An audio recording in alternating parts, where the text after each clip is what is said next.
Profe, yo tengo una duda.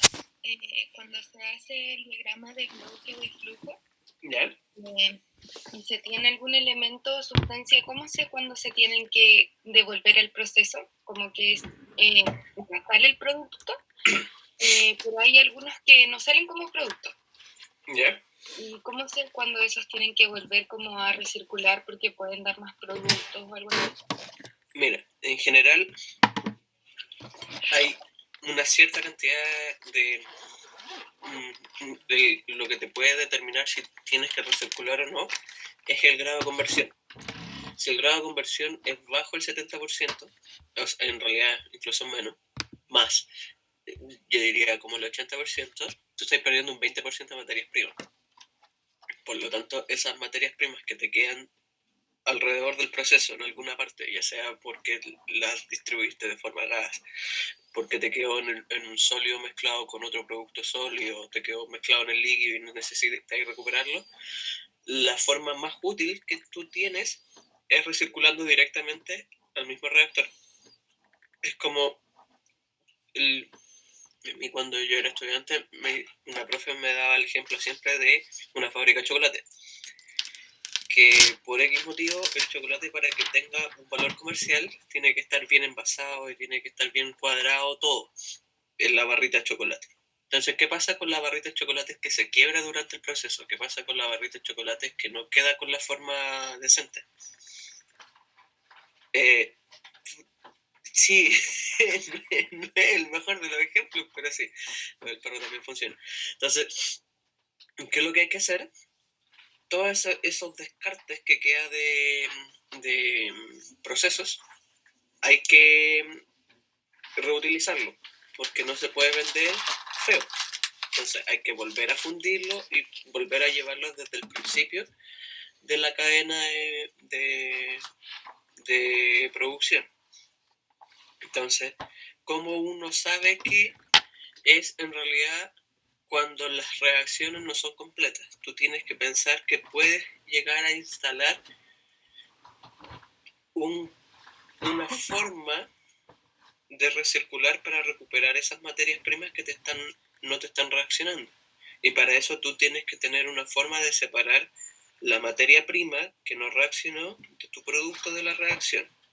Entonces, por eso es importante que ustedes sean capaces de discernir entre qué es lo que yo tengo que hacer y dónde lo tengo que hacer.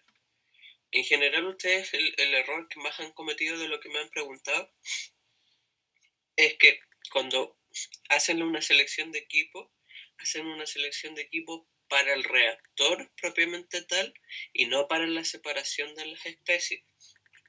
Si ustedes han visto los videos con el profesor Parker, él les habla de distintas etapas dentro de la anatomía del proceso. Una parte es la preparación de la materia prima, el otro es la, la materia prima propiamente tal, la separación, la reacción, la conversión, luego la separación, la preparación del producto final y el producto final. Entonces, ¿cómo se llama esto? Esas etapas, cada una de ellas representa un proceso distinto. Si yo, por ejemplo, tengo, voy a hacer una cazuela, de nuevo, tengo que pelar las papas, tengo que cortar el trozo de carne, tengo que pelar el zapallo, tengo que cortar el choclo, tengo que calentar el agua, etcétera, etcétera. Y cada una de esas etapas es una operación unitaria, por así decirlo, es un bloque distinto. Después, para cocer todo y hacer esa cazuela, ocurre en una pura olla. Entonces es una sola reacción. Eso requiere un solo equipo, un solo reactor. Y después para después la preparación del producto final es servirlo en un plato. Entonces tengo que agarrar desde lo que tengo en el reactor, en este caso la olla, y servirlo, o sea, distribuirlo en una cadena de producción. Entonces, lo que ustedes tienden a confundir, hay veces que le ponen muchos compresores, hay veces que le ponen muchos enfriadores, pero los enfriadores los ponen dentro de las líneas del proceso, en las etapas, y no los ponen como auxiliares.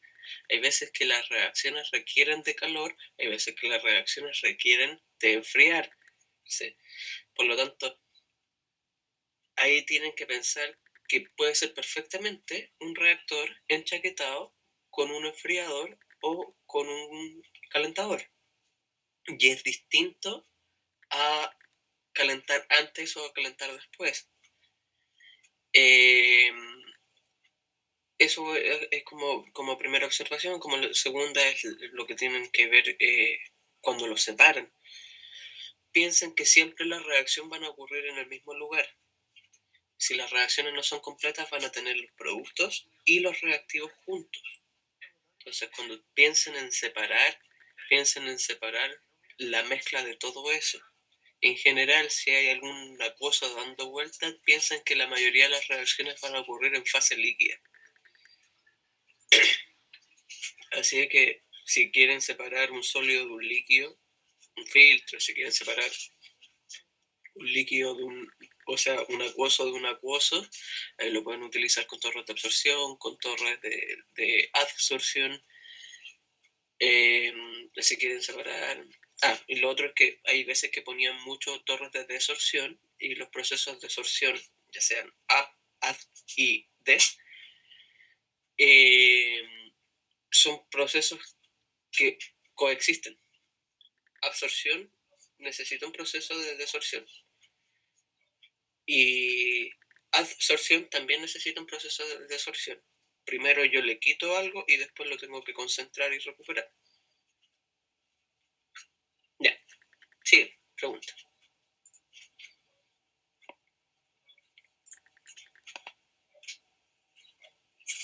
Camila, vi tu micrófono apagado. Es que preguntaron por el chat, así que responda ese y de ahí le digo la mía.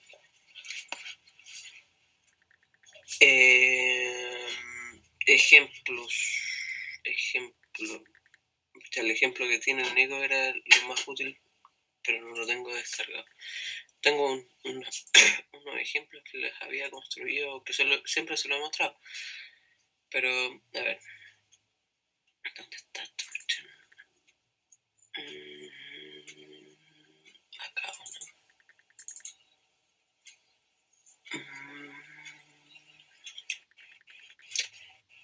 Informatización.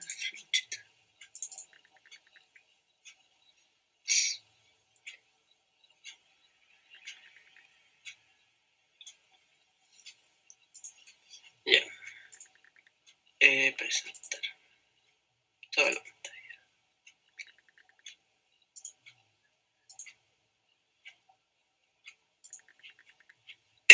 Ya, miren.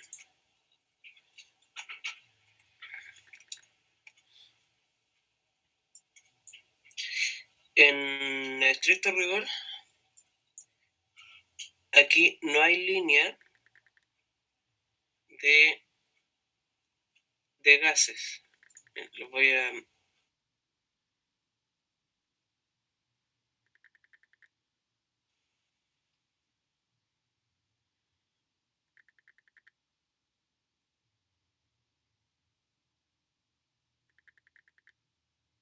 que existe una diferencia en colores. Una parte verde, una parte roja, una parte azul, una parte negra. Esto es vino, esto es etanol, esto es agua y esto es proceso. Esto que está acá en amarillo es un compresor. ¿Por qué? Porque el compresor le entrega aire a este sistema que es un secador spray para que funcione. Es en el único lado donde se ocupa aire. En todo el resto van solamente corrientes líquidas que tienen distintas composiciones, por eso están separadas. Ahora, si ustedes se fijan, siempre hay un estanque y un sistema de impulsión, porque yo cuando lo tengo lleno del estanque lo tengo que poder sacar de un estanque. Entonces, necesito un sistema de impulsión. El sistema de impulsión para los casos líquidos van a ser siempre las bombas en general. Entonces yo paso de una bomba, aquí tengo un filtro para sacarle los sólidos que puede tener el vino crudo, lo tengo filtrado.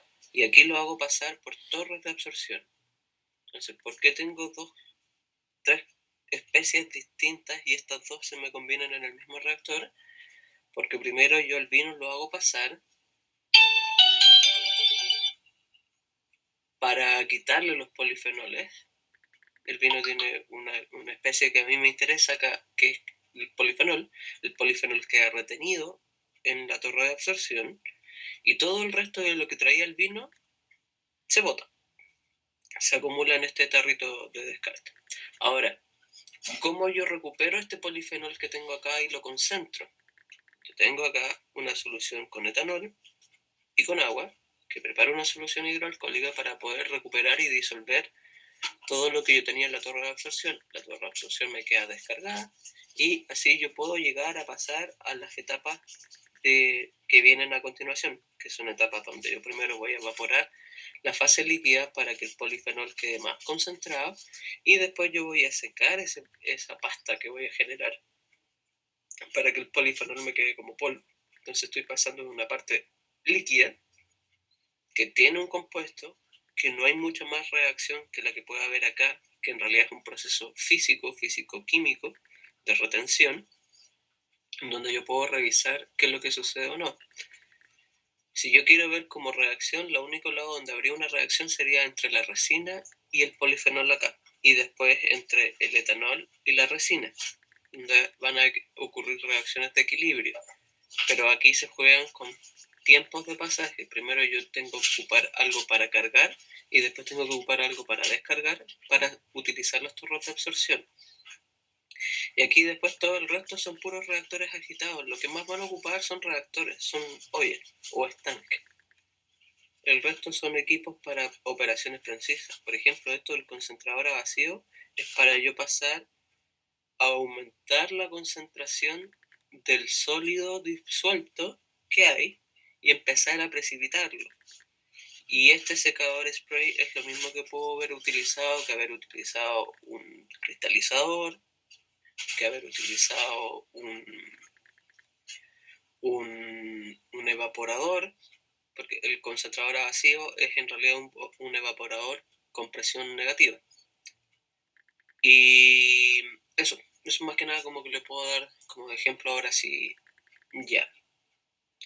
Y Nico le estaba respondiendo. Ya, ¿qué más? Ya, yo tenía dos preguntas. Cuando, por ejemplo, hay una seguidilla, digamos, de ecuaciones, uno tiene que imaginarse que es una atrás de otra, como que son los pasos. Sí, lo mejor que te conviene, y de repente los mismos fases de la materia te dan las pautas a seguir, porque hay veces que, no sé, por ejemplo, tenés gas con gas te genera gas, gas con líquido te genera líquido, y después líquido con un gas o con un sólido te genera algún sólido y un gas o cosas así. ¿Qué es lo que pasa en esos casos? Primero, tú tienes que ver dónde mezclan los ingredientes. Los ingredientes van a llegar mezclados en la misma línea o van a llegar por líneas separadas a mezclarse en la cocina. Ustedes, por ejemplo, cuando cocinan, por decirles algo, hacen chop suey, cortan todas las verduras, las tienen en la tabla de picar y tienen todas las verduras juntas y después las tiran al sartén o al wok a cocerlas. Ahí ustedes están mezclando todo antes de cocinar. En cambio, cuando están cocinando algo que requiere hacerse por partes, por ejemplo, cuando meten carne, claro, primero hacen la carne y después empiezan a incorporar de a poco los ingredientes. Entonces piensen que la reacción es como su receta de cocina. ¿Qué es lo que yo tengo que mezclar y cómo lo tengo que mezclar para que me ocurran los productos? Pero tienen que pensar que tanto los productos antes de que empiece la reacción hasta después de que empieza la reacción y termina esa reacción, hay una parte de coexistencia en el mismo equipo de tanto los reactivos como los productos. Y una vez que la reacción termina, yo puedo empezar a pensar en cómo va a salir o qué es lo que salió. Cuando nosotros les damos el dato de que tiene un 70% de conversión, es un dato relativamente estático, porque es como, bueno, lo que entró, de lo que entró, yo voy a sacar un cierto grado de conversión. Entonces, por ejemplo, si tengo un 70% de conversión, el 30% de lo que yo alimenté me quedó sin reaccionar y está mezclado dentro de este caldo de producto. Entonces, ¿qué es lo que tengo que hacer? Lo que decía Catalina adelante, ¿cómo los separo? ¿O dónde los pongo? ¿O qué hago con ellos? Entonces, tengo que ver dónde yo tengo mi mayor generación de compuestos que no están reaccionando, cuáles son esos compuestos que no reaccionaron y si me conviene recircularlo o botarlo. Una de las razones por la que a nosotros le estamos pasando esto es para que ustedes tengan un mayor proceso o sea, una mayor conciencia ecológica, porque no es que los compuestos o las materias primas sean caras, sino que hay veces que escasean. Si, por ejemplo, yo uso agua de estajo en un sistema abierto y no lo estoy intentando recuperar, yo estoy botando agua contaminada que probablemente no se vaya a recuperar. La mayoría de las empresas utilizan agua dulce y el agua dulce está escaseando en casi todas las partes del mundo. Las materias primas, hay recursos que son recursos agotables. El tema de los combustibles fósiles, si yo lo ocupo para quemar un combustible fósil, no estoy ocupando bien esa energía, estoy perdiendo. Ya. Lo de Javier. Lo de en un diagrama de bloque o en endo o exotérmica, en realidad no es que pase una reacción de endotérmica a exotérmica, sino que una reacción o es endotérmica o es exotérmica. Siempre. No cambia eso. Por lo tanto, las reacciones siempre van a requerir de un estado de energía, que después se los voy a mandar por un chat una imagen con un gráfico y un audio para explicarlo, porque en realidad no lo tengo mal. No le saco una foto, creo que a Rubén se las mandé porque me hizo una pregunta que tiene que ver con el tema de la energía y el tiempo, para cuando alcanzan las reacciones un complejo de activación, y ahí se ve gráficamente en el tiempo cómo es una reacción endotérmica o exotérmica. Bueno, en fin, la cosa es que si es endotérmica, es más beneficioso para mí que yo aplique un calentador. Si es exotérmica, es más beneficioso para mí que yo aplique un enfriador, porque una vez que inicia la reacción, la temperatura va a empezar a subir adentro del reactor. Y cuando empieza a subir, como la reacción va a liberar energía, va a haber un exceso de energía que se va a inhibir. Va a parar un poco la velocidad de reacción, la va a hacer más lenta. Entonces a mí me conviene enfriar para que la reacción se mantenga rápido y se produzca la misma cantidad en menor tiempo. Profe, pero ese calentador o enfriador iría antes o después del reactor. Juntos. Porque en el reactor es donde ocurre la reacción. Si yo quiero que la reacción mejore, tengo que mejorar el sistema donde ocurre la reacción. Por eso hay un montón de reactores que son enchaquetados. Si ustedes piensan, para que se cocine la cazuela, yo tengo que tener el fuego prendido. En teoría pueden ver que todo lo que tienen que cocinar es una reacción endotérmica, por así decirlo. Porque mientras yo lo siga calentando, las cosas se van a seguir cocinando. Si yo dejo los ingredientes de la cazuela y no prendo el fuego, no se me va a cocer nunca. Entonces, es más que nada eso. Por eso es que yo necesito una fuente de energía, ya sea para retirarlo o para darle al interior del reactor. Por eso los sistemas se complejizan más, porque lo que es el lazo de los flujos de enfriamiento o de calentamiento son independientes de los flujos de proceso, no se tocan. Lo que yo ocupo para enfriar o lo que yo ocupo para calentar no tiene contacto directo con lo que yo estoy ocupando para proceso. O sea, por ejemplo, si yo mezclo agua con sal porque tengo que hacer una reacción, y tengo vapor como fluido de intercambio, el vapor no me va a tocar y no se va a cruzar directamente con esa agua con sal. Van por lados distintos.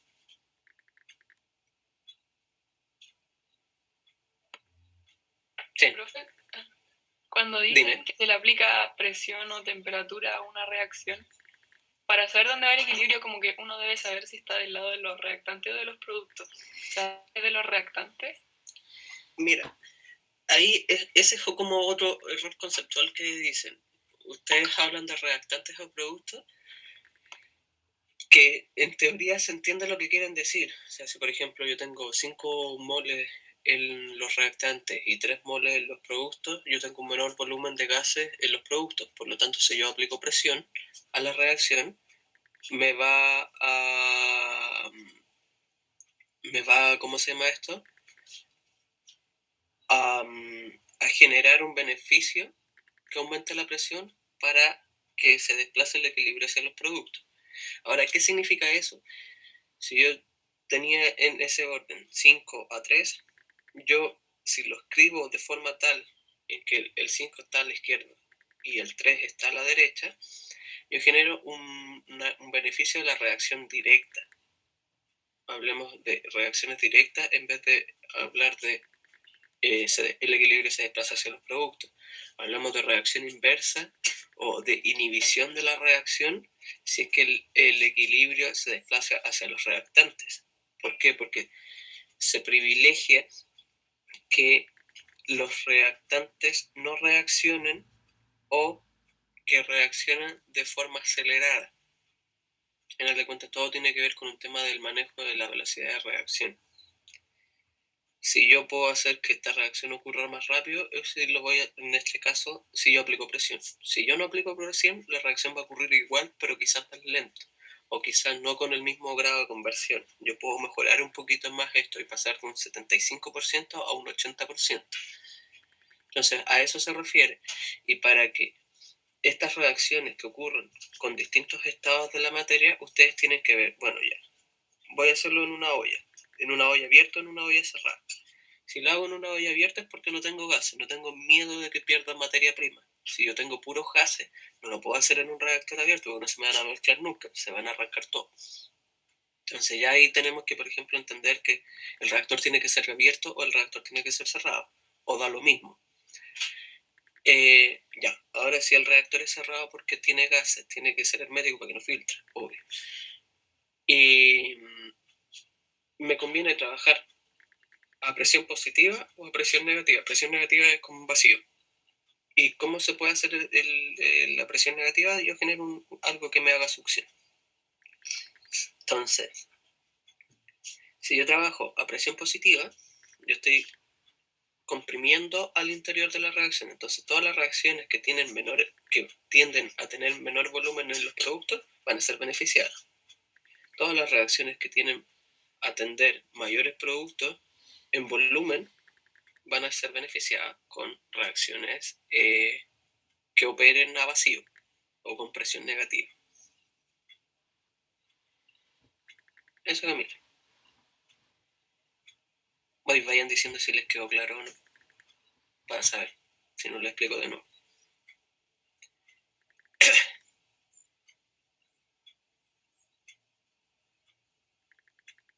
Ya, pues, pregunten. Para eso estamos. Profe, en el ejercicio 3 de la primera guía, ¿podría explicar de qué yo necesitaría para pasar de acuoso más gas a acuoso más sólido? Ahí no sé cómo hacerlo.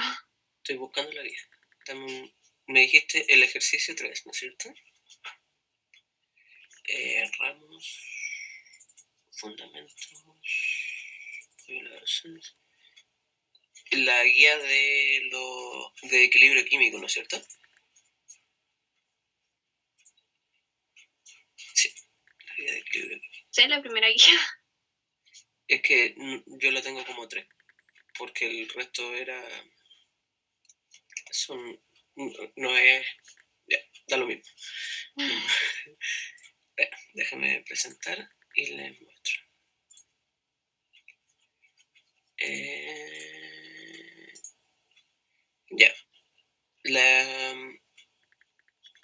Se ve, excelente. Ya, en el ejercicio 3, me dijiste, ¿cierto? Sí. Ya, mira. El ejercicio 3, yo tengo esta reacción de entrada. Entonces, tengo que tener una línea donde se alimenta una corriente líquida y llega a mi reactor. Y de hecho lo vamos a trabajar con el vicio. Vamos a hacer algo rapidito para que se entienda.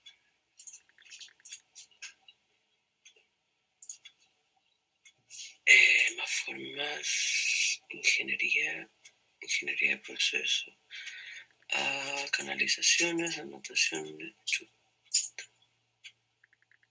ingeniería de proceso, bomba. Ya.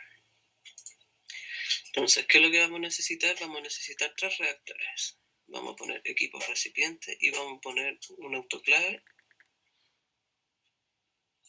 como equipo general. 2 y 3.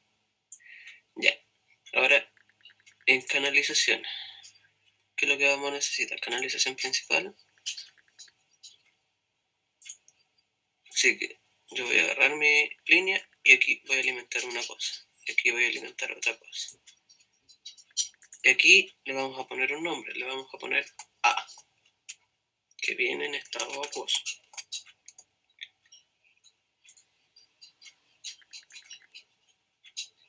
Ahí dice A. Y al otro lado, manito acá. A este lado le vamos a poner O2, que viene en estado gaseoso.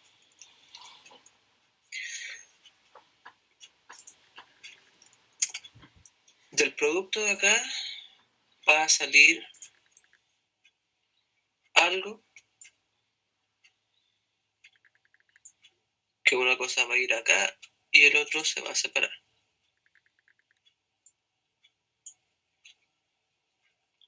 Entonces, en un punto yo voy a tener,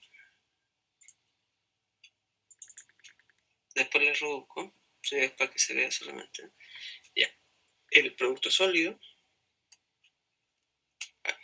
un producto sólido, más fácil. Tengo un sólido y un líquido. ¿Qué equipos me puedo utilizar? Puedo poner un filtro.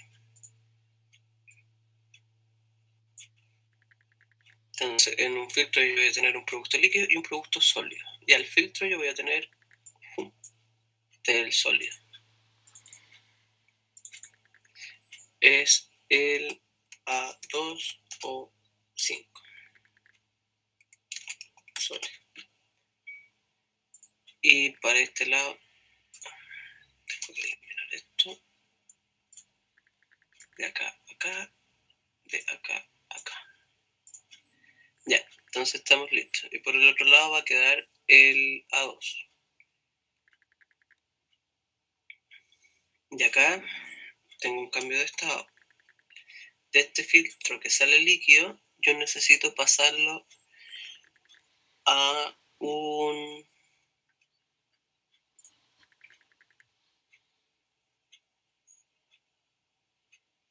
evaporador. Condensador, evaporador de refrigeración. Autoclave, no. Ya, dejemos el condensador y el evaporador es lo mismo. Recuerden que cambia el servicio, cambia el orden de lo que yo estoy haciendo en cuanto a equipo, no en cuanto a operación propiamente. Así que vamos a hacer que lo que entra acá, que entra como A2O acuoso, salga como A2O sólido. Ya.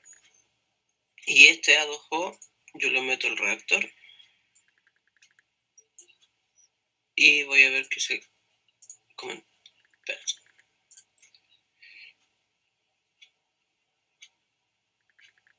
Ya.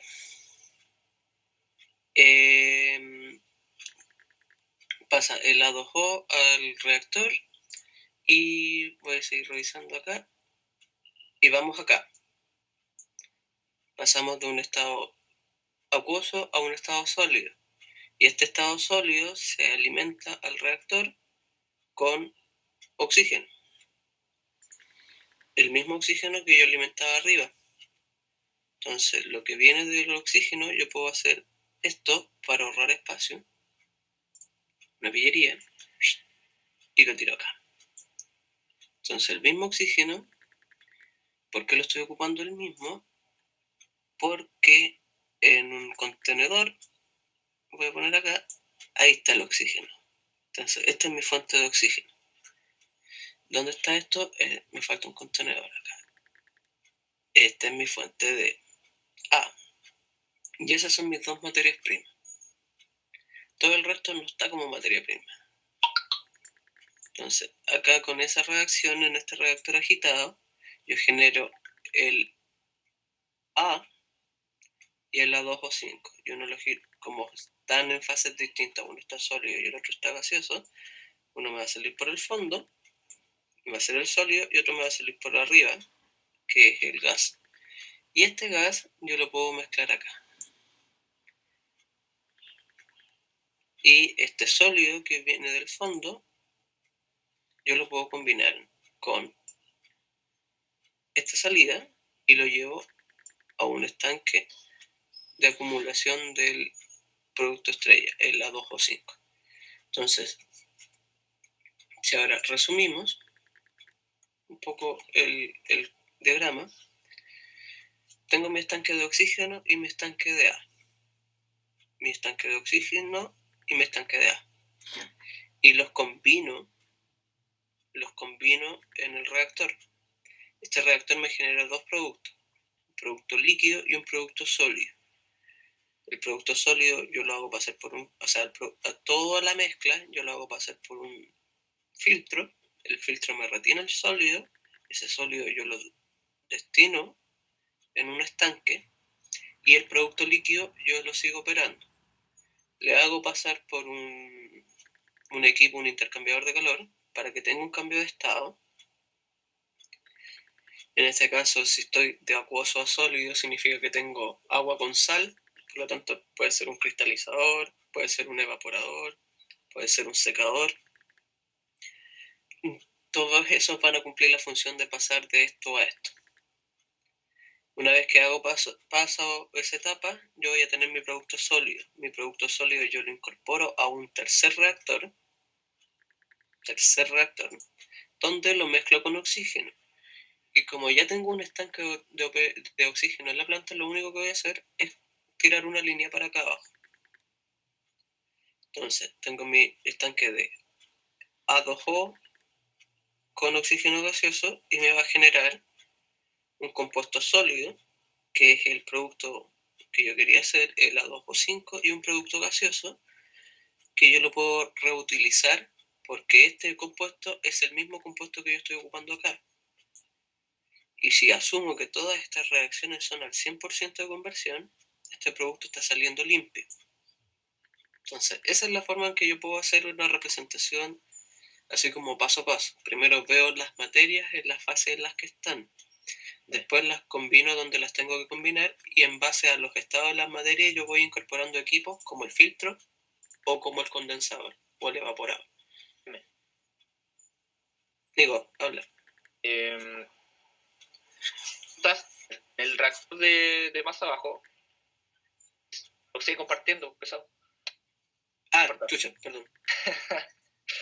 Pregunta, ¿cómo está recirculando el producto A de forma gaseosa hacia la corriente A acuosa? Pregunta si hay un problema con mezclarlo. Entonces, parece que hay que poner ahí un condensador. Sí, calmado, te lo confirmo al tiro, déjame ver. acuoso a gaseosa. Muy bien, ¿verdad? Sí, aquí falta algo porque están en fases distintas. Yo en teoría podría combinarlo y hacer que el... Miren, si yo tengo el A acuoso y tengo un A gaseoso, si lo tengo acuoso significa, puedo interpretar que es soluble. Por lo tanto, yo lo puedo llegar a mezclar directamente con la corriente directa o esto puedo verlo como vapor de agua. Le puedo quitar energía y acá le voy a poner un intercambiador de calor y le ponemos un condensador al ladito. Y acá yo saco las líneas para acá. Y acá voy a combinar un líquido con un líquido, quizás de distintas composiciones, y me va a cambiar la composición que estoy alimentando acá, pero estoy recuperando todo el A. Entonces, ahí, fíjense, estoy pasando este A gaseoso a un A acuoso, acá,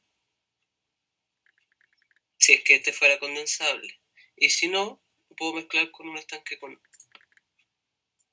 una corriente con agua para que pase a acuoso, disolverlo y mezclarlo con el resto de la corriente. Profe, y enfriarlo para que se haga líquido y de ahí meterlo con el sólido. Sí, pues, espérate, el enfriar este, Claro, para que cambie estado líquido y después se haga acuoso al mezclarse con un sólido. es que por eso está este equipo. Este equipo, el condensador o un enfriador, lo que hace, recuerda, el condensador y el enfriador hacen lo mismo. Los dos retiran calor de la corriente de interés. Y si yo retiro calor de una corriente de interés, le bajo la temperatura y en un caso extremo le puedo cambiar de estado. O un enfriador, en un caso extremo, yo puedo pasarlo de gas a líquido si es que estaba ese gas como vapor, porque es un fluido condensable. Es como piensen en el vapor de agua. Si yo, por ejemplo, tengo un agua hirviendo, estoy generando harto vapor, y si yo enfrío de golpe esa agua, la meto al congelador, ese vapor que se me estaba generando ya me va a dejar de generar porque se va a condensar todo al agua. Y si me paso y enfrío mucho, lo convierto en sólido. Entonces, ese es el condensador, a final de cuentas, lo único que se encarga es de retirar el calor suficiente para pasar de cambio de estado. Y el enfriador lo que hace es cambiar la temperatura y puede que haya un cambio de estado asociado, pero no está garantizado.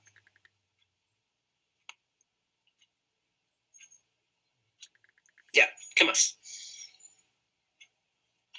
Profe, tengo la misma guía, pero en el cuarto ejercicio. Ya, cuarto. Ah, ya. Que ¿Cómo sabría yo los gases si es que, o sea, prefiero tener que enviarlos a una liquefacción para que se separen todos los gases o no? No. Mira, la liquefacción, o sea, en realidad te podría servir, pero en realidad esto es un poquito más simple. Si ustedes se fijan, hay dos detalles. Las reacciones no se tocan. Ni S, ni A, ni B interfieren en la segunda reacción. Por lo tanto, yo incluso puedo hacer que todo ocurra en el mismo equipo.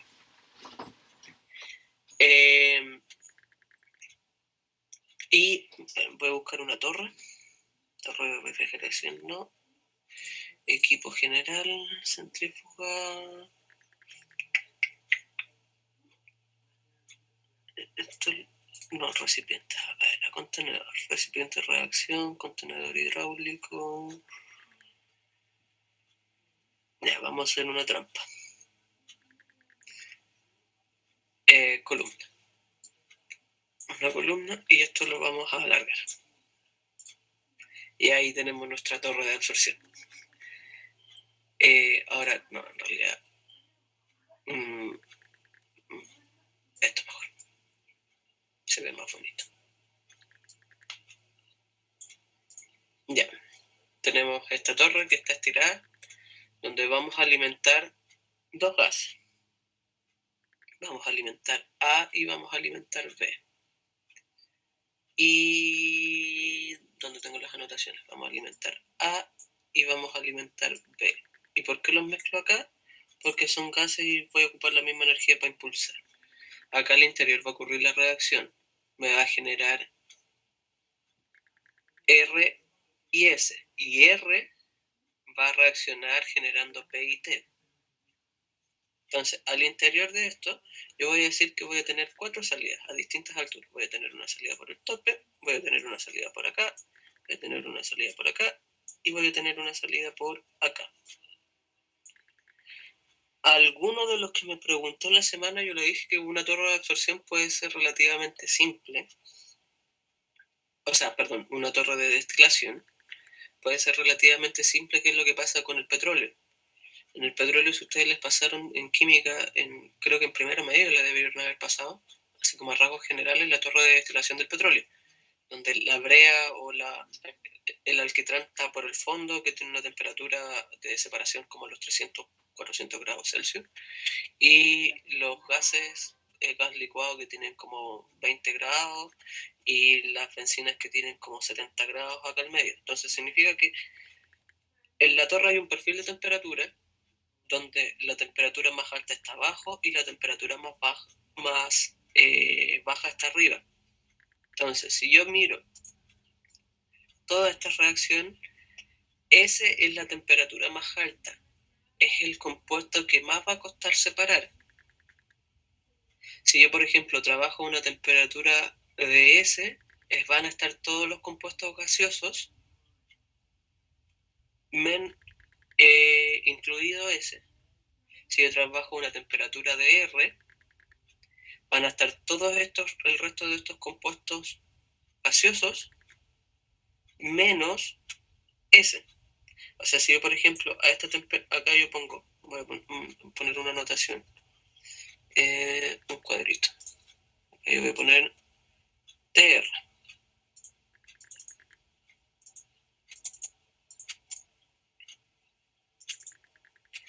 TR, la temperatura de R. Perdón, vale, no había cachado un poquito.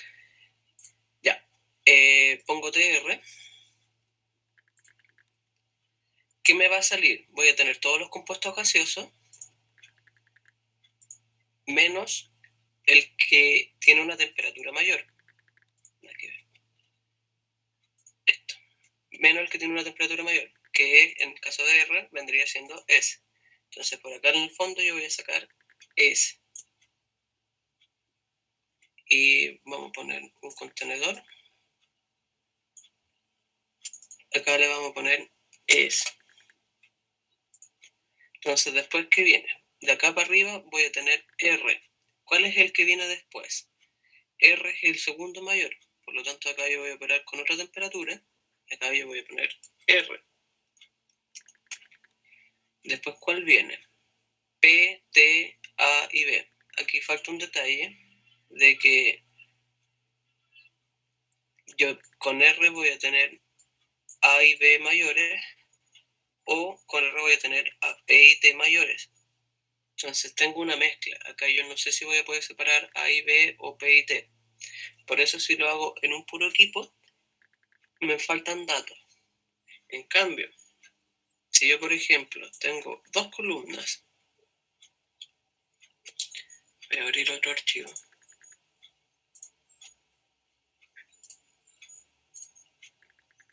Si yo tengo más formas, ingeniería, hay que hacer esto a cada rato.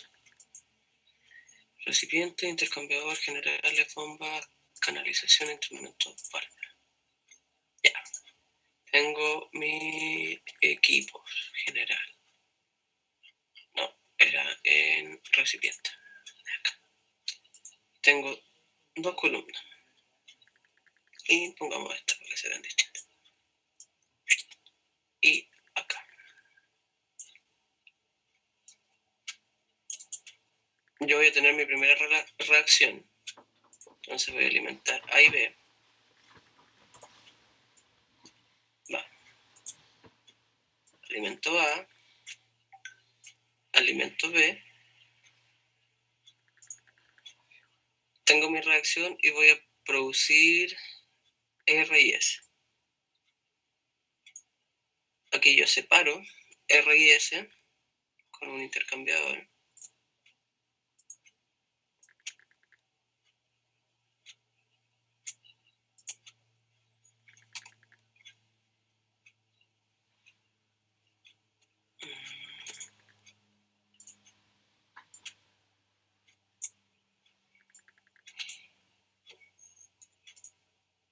Tengo la corriente mezclada en esta torre, en este reactor.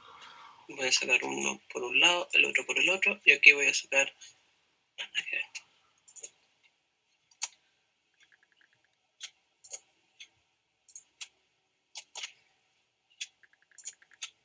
esto de aquí a acá, y esto uno va a salir por arriba y el otro me va a salir por abajo.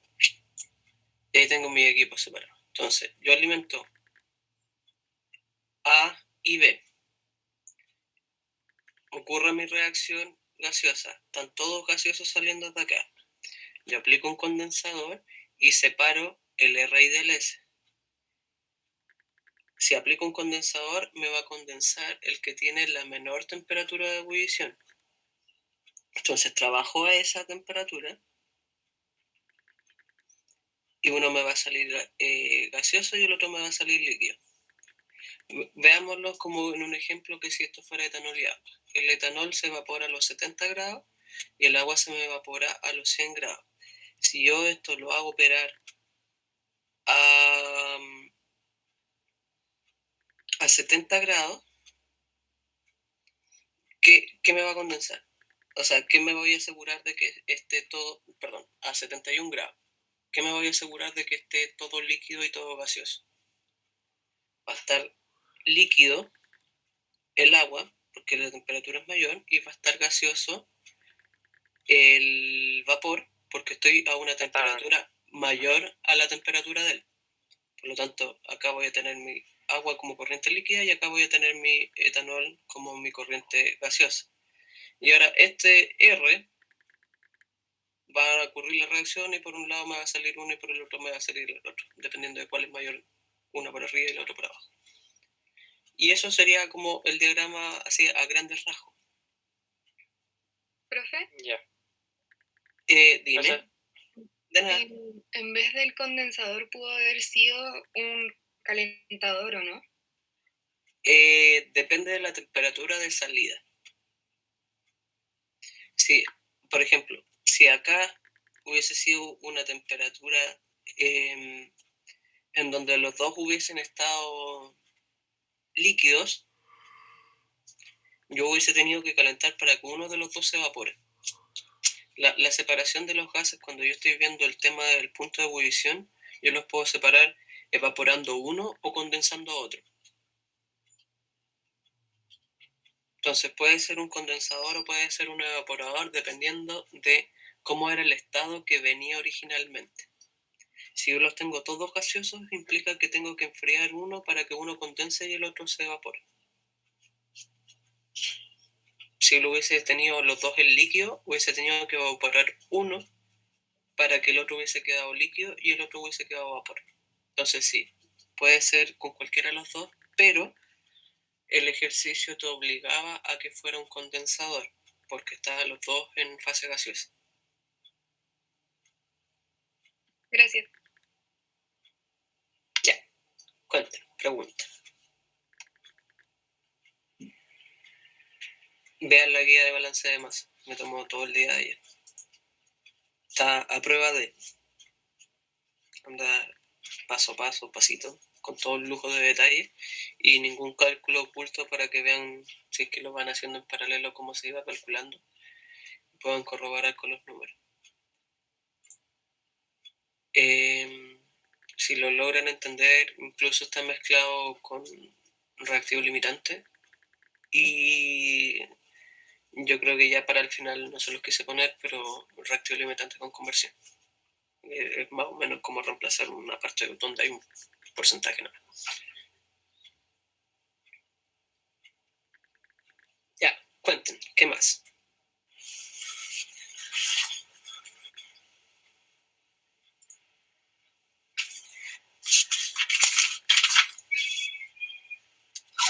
Profe, por ejemplo, si yo quiero mezclar un líquido con un sólido, ¿lo hago con el mismo mezclador que se mezcla un líquido y un gas? No. Mira, en general, un líquido o un gas se mezclan más fáciles que un líquido y un sólido. Piensa tú en... A ver, ¿cómo decirlo? ¿Y qué hacen ustedes? En una tontera, ¿alguna vez han tomado jugo en caja y han soplado el jugo hacia adentro? Mm, Ya, ahí están mezclando un líquido con un gas. Es relativamente fácil, pero mezclar un sólido con un líquido, no porque se toquen, significa que se van a quedar mezclados. No, si yo, por ejemplo, le echo sal al agua o agua a la sal, tengo que agitar, tengo que hacer algún tipo de un mecanismo de agitación. En cambio, si yo agito un líquido con un gas, probablemente vaya a perder una fracción de lo que yo tenía disuelto el gas por haberlo agitado. Si yo agarro una bebida, tengo gas disuelto en el líquido. Si yo lo agito, me va a salir más espuma, más gas, y voy a perder todo el gas que tenía disuelto. Entonces, los mecanismos de mezclado entre un líquido gas y un líquido sólido son muy distintos. En uno yo tengo que revolver, piensen en revolver el té para sacarle el azúcar del fondo, o el revolver la miel, si que es un poquito más sano. Y en el caso de la bebida, pues si yo agito, pierdo esa solubilidad. Entonces, en el caso de un mezclador líquido-gas, yo puedo combinar las corrientes y una burbujear en la otra. Y en el caso de los líquidos con los sólidos, lo que me conviene es combinarlos directamente en el reactor. Un reactor con agitación como los que habíamos visto, como el autoclave que sale en las figuras básicas. El autoclave es por excelencia el equipo que más deberían utilizar, porque es un reactor multipropósito al final de cuentas.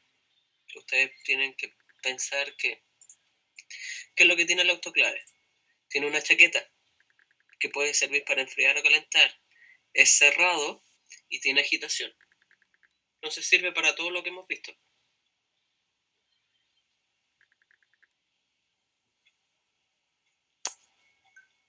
Y eso, entonces en el caso del sólido con el líquido, ocupar directamente el reactor. En el caso del líquido con el gas, combinar afuera. O sea, yo tengo uno por acá y el otro por acá. Eso es sólido líquido. Y en el otro sería acá. Ahí y ahí. Y, por ejemplo, yo antes de meter un gas al reactor o un líquido tienen que pasar, en este caso el gas, por un compresor. Sí. No, eso es otro de los problemas que normales que tengan. Los compresores son específicamente para aumentar la energía o la presión que puede venir de la línea de gas. O sea, si ustedes no sé si alguna vez han utilizado un compresor, son unos tanques que meten bulla, tienen una aspa, un compresor de aire por lo menos, que lo que hacen es chupar aire del ambiente y llenarlo en un estanque y aprisionar. Entonces hay veces que ustedes tienen el aire con tanta presión al interior que queda como un poco de líquido. Bueno, y aparte de eso depende también porque viene con humedad del aire, entonces el agua condensa a tantas presiones. Entonces, ¿qué es lo que hace el compresor? Lo único que hace es darle mayor presión a la línea. Entonces, si ustedes van a trabajar con un equipo que va a requerir una presión, pueden poner los compresores para cuando entren al reactor, que va a estar cerrado, como va a venir con mayor presión, va a tener más energía y el equipo va a quedar presurizado. Es como darle presión a donde va a ocurrir la reacción de forma indirecta. Lo otro es que el compresor les va a servir para incluir, es como el equivalente a las bombas en los líquidos. Como yo desplazo un gas de un lado. Yo necesito que tenga presión para que pueda llegar de un lado A a un lado B de forma direccional y no se me expanda para todos lados. O tenga una cierta velocidad. Para eso se pueden ocupar dos cosas, o un soplador o un compresor. El compresor es dirigido, el soplador agarra del ambiente o empuja.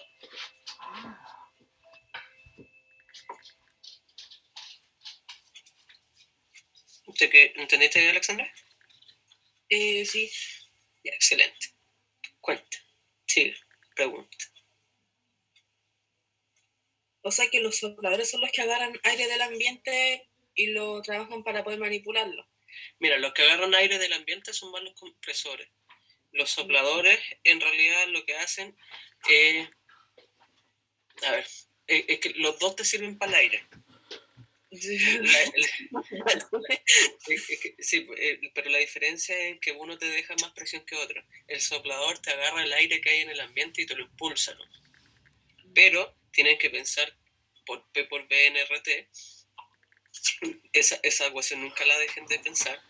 Por más que les digan que hay formas más correctas de hacer un cálculo, cuando tienen que salir del paso, lo que más van a necesitar es tener datos. Y los datos más fáciles que más se tienen a mano es eso. Ya, saliendo de ese comercial, P por B en RT. Si yo tengo un volumen, si yo pienso en la ecuación, si yo tengo a mayor volumen de aire que yo impulse, mayor va a ser la cantidad de moles que yo voy a tener. ¿Cierto? Entonces voy a tener que estar soplando a cada rato a una presión constante. En cambio, si yo aumento la presión, aumento la cantidad de moles por unidad volumétrica. Por eso es que hay veces que cuando yo requiero de muchos moles de aire, me conviene ocupar un compresor en vez de un soplador. En cambio, cuando yo requiero poco aire, es más que nada para impulsar otros gases, es más que nada para que haya una circulación de los gases, ahí yo utilizo un soplador. Por ejemplo, en el caso de las reacciones que ustedes vieron con ácido sulfúrico, todo el tren de gases que se genera con SO2, el componente que a mí me interesa es el SO2. Yo no necesito que esa concentración se me diluya. Por eso ocupo un soplador en vez de un compresor. ¿Por qué? Porque el soplador voy a estar aportando menos moles de aire por volumen. Y voy a estar empujando todo el SO2 y el SO3 que requiero.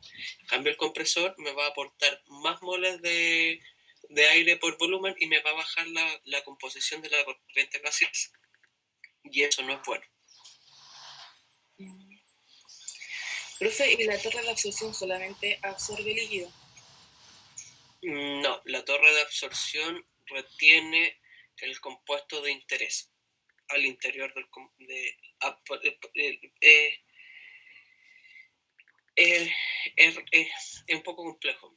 La absorción puede retener el líquido sucio y te va a limpiar los gases, y la torre de adsorción te retiene el compuesto solubilizado. Voy a cerrar esta cosa. Te retiene el compuesto solubilizado. Entonces, ahí es donde tú haces una discrepancia entre, pucha, yo quiero limpiar los gases o yo quiero limpiar el líquido. Y esa es la diferencia entre una absorción, así como a primera instancia para ustedes, es un poco más complejo que eso. Pero si yo quiero limpiar un gas de un líquido y quiero dejar el gas libre, me conviene hacerlo pasar por una torre de absorción. En cambio, si yo quiero limpiar un compuesto de dos solubles y hacer una diferencia y quiero concentrar en un lado uno y en el otro, me conviene con D, absorción. ¿Profe? Yo. En la prueba, cuando tengamos que hacer un diagrama, ¿nos van a dar pistas igual que la guía pasada o tenemos que investigar por nuestra cuenta? No, va a estar un poquito pauteado. Ah, ya, gracias. O sea, en realidad el pauteado es más que nada lo mismo que están haciendo ahora. Por ejemplo, comparar los estados: acuoso gas, acuoso sólido, gas sólido, gas líquido, y ver los equipos, porque en realidad más equipos que esos no hay. No sé si me estoy escuchando, porque se me fue el silencio todo. Sí, te escucha. Ah, ya, genial. Ya, entonces, es más que nada eso. Los equipos de separación normalmente lo hemos visto ya casi todo. O sea, hemos trabajado con condensadores, hemos trabajado con cristalizadores, de alguna forma, con torres de absorción, con torres de absorción, destilación en algunos casos, ahora último. Entonces, hay una idea general detrás de lo que ustedes estaban aplicando. Ya se le ha ido encaminando un poco, ya no están cometiendo los mismos errores que al principio. Entonces, en ese sentido, van avanzando en cuanto a qué equipo tienen que utilizar. Pero piensen, agarren su equipo estrella. Si yo tengo que separar un líquido de un líquido, un líquido de un sólido, un líquido de un gas de un sólido, ahí obviamente no requiero nada. Si tengo un sólido y tengo un gas en un lado, como no tiene mucho sentido, uno sale por el fondo y el otro por arriba. Y eso, con respecto a equipos, por lo menos.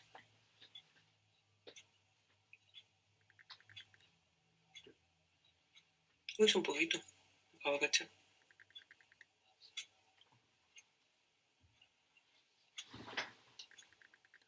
Ya, cuenten, pregunten. Si no, dejo de transmitir la pantalla. Profe, ¿Eo? una consulta con la prueba del juez, la parte de alternativa. ¿Cómo cuánto alternativa abarcará esa parte?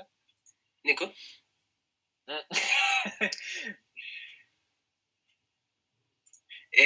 ¿Cuánto en porcentaje o cuánto en tiempo? ¿Cuántas preguntas? Ah, no tengo idea. Depende cómo andemos de ánimo. La parte alternativa todavía nos falta maquillarle un poco, pero en realidad no creo que sean muchas. Y como son alternativas, probablemente ahí depende de qué tan complejas se las hacemos. Si se las hacemos más difíciles, se las hacemos menos. Si se las hacemos más fáciles, preguntamos alto. Pero es una hora más o menos de alternativa, así que probablemente sean como unas 15, 20 preguntas, sí, dependiendo de la complejidad. Gracias. Ustedes estudien nomás, no se preocupen por la cantidad, les va a ir bien. Y preocúpense de hacer el balance de masa bien. Profe, yo tengo una pregunta, que en el diagrama de flujo, el que vamos a tener que hacer, ¿va a ser como pareció el que hicimos la otra vez? ¿O va a ser como más complejo?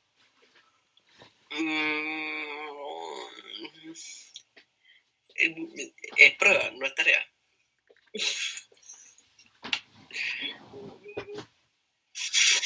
Pero tienen menos tiempo, así que es un poquito más complejo, pero tampoco tan complejo. Como que quizás les pueda costar un poco de ver al principio, pero en realidad es más de lo mismo. O sea, si hacen la guía y tienen los ejercicios hechos y ejercitan y empiezan a escuchar, por ejemplo, los criterios. Yo les recomiendo que, por ejemplo, utilicen los chats para hacer las preguntas de los desarrollos, porque así quizás pueden ver que sus compañeros en qué están o cómo van. Y si nosotros hacemos la respuesta, a veces es más como responder a todos para que no nos pregunten lo mismo siempre. Y así hacemos ayuda. Por eso es este tipo de clase. Lo que ustedes preguntan, quizás otros también tenían algún tipo de duda o pensaban que tenían algo claro y cuando se les corrige se dan cuenta que no era tan así.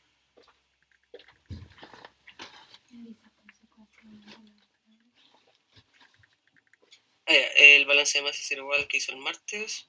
Parecido. Bastante parecido, la verdad.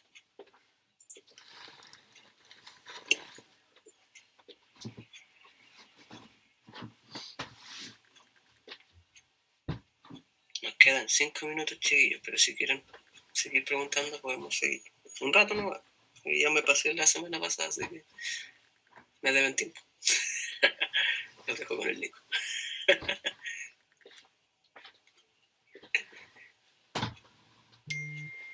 En el ejercicio de balance de masa, se me fue el comentario. En el ejercicio de balance de masa, ¿se puede ocupar todo el O2? Sí.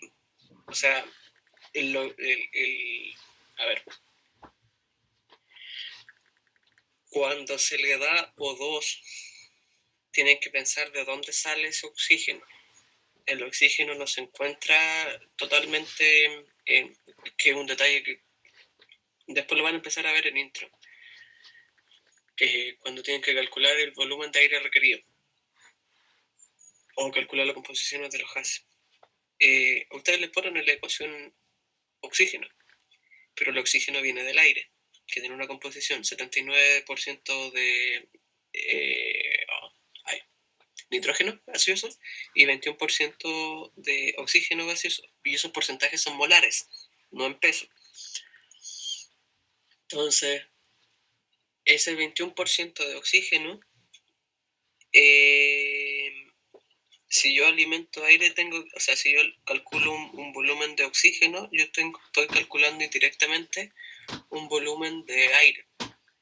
Y ese aire no sale retratado nunca, ese nitrógeno, en todas el resto de las ecuaciones. Así que eso es como para ejercicios más complejos que en realidad no los ven con nosotros. Pero podrían, pero no para la prueba. Así que quizás para una tarea. Porque tienen que saber responder ese tipo de ejercicios después de que salgan de intro y de nosotros. La cosa es que sí, pueden utilizar todo, pero va a depender del porcentaje de conversión de cada reacción. Profe, ¿esta clase está grabada? Camilo creo que graba todo, así que muy probablemente sí esté grabado. Ah, ya, acá, gracias. Sí, excelente. ¿Ven? Camilo es su personaje estrella. Le deben un favor. Es muy temprano para decirle le deben una chela, pero...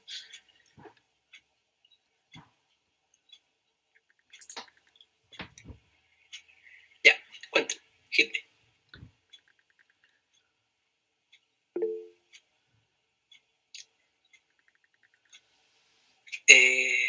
A veces puede ser muy tarde. Si se pasan de largo puede ser muy tarde. El tiempo es relativo, sobre todo ahora. Miren la tarea. Sí, ayer uno de sus compañeros me estaba preguntando por el tema de la tarea recuperativa. Más que nada en la parte que era el equivalente al COVID. Yo les puse deportes de alto rendimiento porque sí, estoy con sequía de fútbol y quiero leer fútbol. Pero en realidad hay más deportes.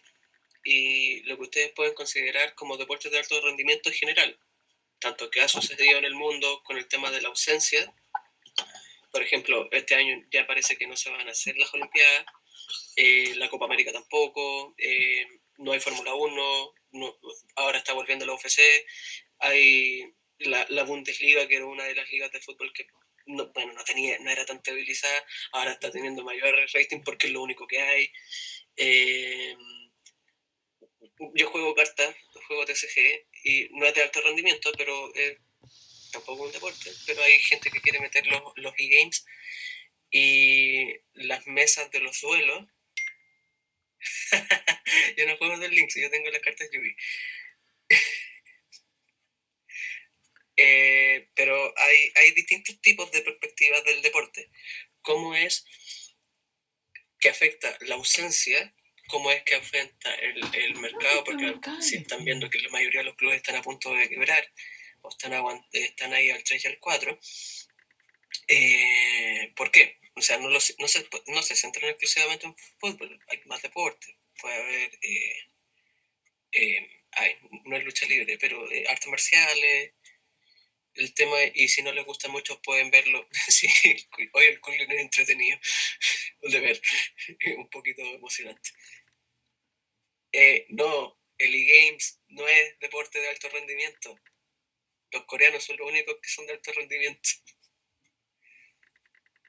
Hoy, a todo esto, yo tengo el Smash ahí guardado, todavía no lo tengo. Ya. Profe, yo tengo nada con los cuestionarios pendientes por el paro. ¿Nico? Mira, vamos a esperar que terminen esta prueba, que salgan de ese estrés y les subimos los cuestionarios pendientes. Ya, acá. Eso. El cuestionario probablemente sea un poquito más largo porque tiene que cubrir la cantidad de preguntas que no se respondieron. Y va a equivaler quizá a la cantidad de notas pendientes, que en realidad son dos, entonces como que tener un quiz que vale por dos o tener el caso de la tarea lo mismo. La tarea tiene su bloque, entonces está separado. O sea, si ustedes respondieron una y no la otra, tienen que responder solo una de las dos, recuerden. No respondan todos.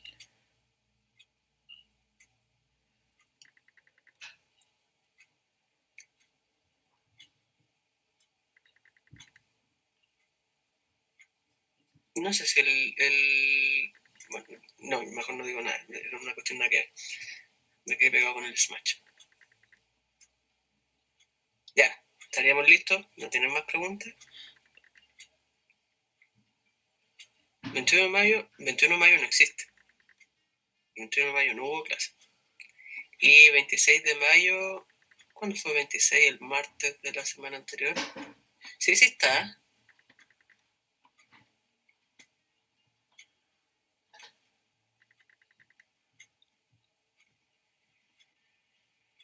Porque la primera guía es la de los sistemas de procesos moleculares, lo que está separado.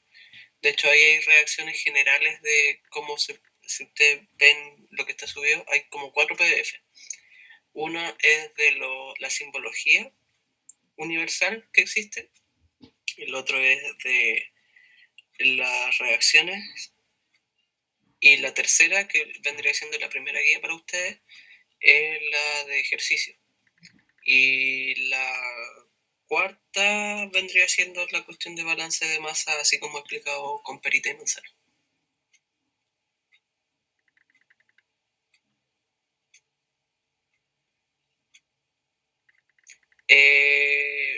Ahí Camilo les podría confirmar, porque no sé si hubo clase el 26.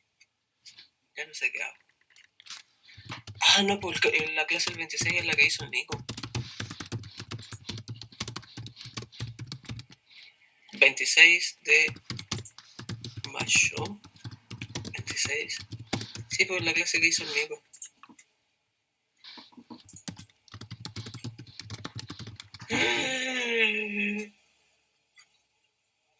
El terror. Ha fallado su ayudante. Ya no le van a dar una chela. Le van a dar la tapa de la chela nomás ahí.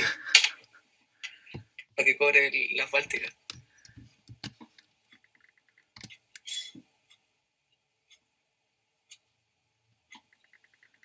Oh, esos tiempos cuando era macho. Ya.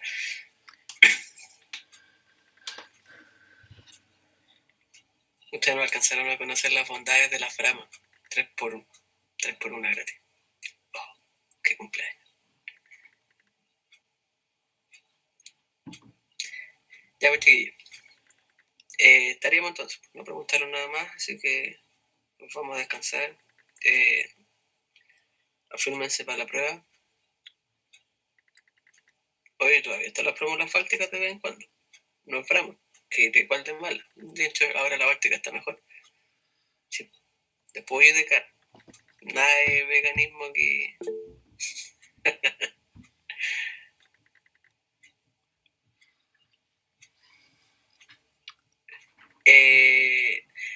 Como consejo de rentabilidad, no es tan bueno hacer una planta de cerveza. No sale tan rentable. De hecho, sale más rentable el negocio vegano. Oh, ¿verdad que existía esa cuestión? Nunca me gustó el fresco cooler. Ni el grosso.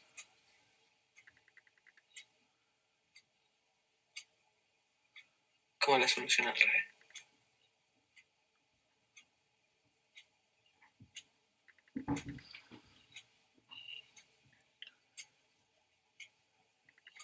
¿Cada qué cosa hacer en visión? Oh, me perdí. Ah, bueno, sí, pues para poder hacer los diagramas lo pueden hacer en Visio o en Lucidchart o en lo que se les ocurra. Los que tengan Mac son mis enemigos en estos momentos, pero el Lucidchart tiene su versión gratuita que les puede servir bastante. Y eso por chiquillo. No sé si Nico le va a querer decir algo más. Además de asustarlo, métele miedo.